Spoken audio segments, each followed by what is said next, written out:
পটুয়াখালীতে এবার তরমুজের ভালো ফলন হয়েছে। চলতি মৌসুমে জেলায় প্রায় ৩৫,০০০ হেক্টর জমিতে তরমুজের চাষ হয়েছে। ধানসহ অন্যান্য ফসলের আবাদ কমিয়ে অনেকে তরমুজ চাষে ব্যস্ত সময় পার করছেন। তবে খুচরা বাজারে তরমুজের দাম তুলনামূলক বেশি হলেও মাঠ পর্যায়ের দামে সন্তুষ্ট নন কৃষক। এবছর জেলায় প্রায় ৩,০০০ কোটি টাকার তরমুজ বিক্রির আশাবাদ কৃষি বিভাগের। পটুয়াখালী জেলার বিভিন্ন উপজেলায় বিস্তীর্ণ জমি জুড়ে দেখা মিলছে লাল সবুজ রঙের তরমুজের সমারোহ। অনুকূল আবহাওয়ার কারণে এবার তরমুজের ফলন হয়েছে বেশ ভালো। ভালো দামের আশায় অনেক কৃষক আগাম জাতের তরমুজ আবাদ করেছিলেন।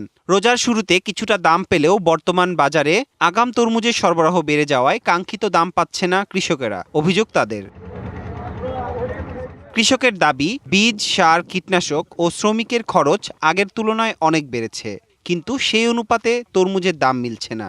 ফসল মোটামুটি ভালোই হয়েছে বছরগুলো, বিভিন্ন জায়গায় দিয়ে দেখছি এক গাড়ি দুই গাড়ি, কিন্তু হুনি দাম বেমালা, কিন্তু আমরা তরমুজ বিক্রি করি যা হুনি এর চাইরে নিয়ে আইয়ে পড়ে। পানি, সার খরচা ভরিয়ে যায় অনেক বেশি, আবার দাম মোকামে অনেক কম, এই জন্য এরা বেশি লাভবান হইতে পারে নাই। শিয়া বাটার ও ভিটামিনে সমৃদ্ধ লিলি বিউটি সোপ, তারুণ্যময় উজ্জ্বল ত্বকের জন্য। যেই জায়গায় শুনে একটু বাজারের দর ভালো, আমরা সেই জায়গায় গাড়ি পাঠাই, কিন্তু যাই দেখি বাজার ডাউন। প্রত্যেকটা গাড়িতে আমাদের অ্যাভারেজে ১.৫ থেকে ২ লক্ষ টাকা কাটতে হয়। পটুয়াখালীতে এবার ৩৫,০০০ হেক্টর জমিতে তরমুজ আবাদ হয়েছে, যা গত বছরের তুলনায় প্রায় ৭,০০০ হেক্টর বেশি। সকল উপজেলায় তরমুজের আবাদ বৃদ্ধি পেয়েছে। গত বছর আমার ২৭,০০০ হেক্টর জমিতে তরমুজ আবাদ হয়েছিল, এইবার ৩৫,০০০ হেক্টরে। পরিবেশ ভালো থাকার কারণে এবারে তরমুজটা ফলন খুবই ভালো হয়েছে।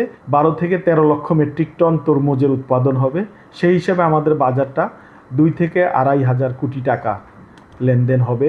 সংশ্লিষ্টদের আশা, মাঠ পর্যায়ে ন্যায্য মূল্য নিশ্চিত হলে এই অঞ্চলে তরমুজ চাষ আরও বিস্তৃত হবে এবং কৃষক অর্থনৈতিকভাবে লাভবান হবেন।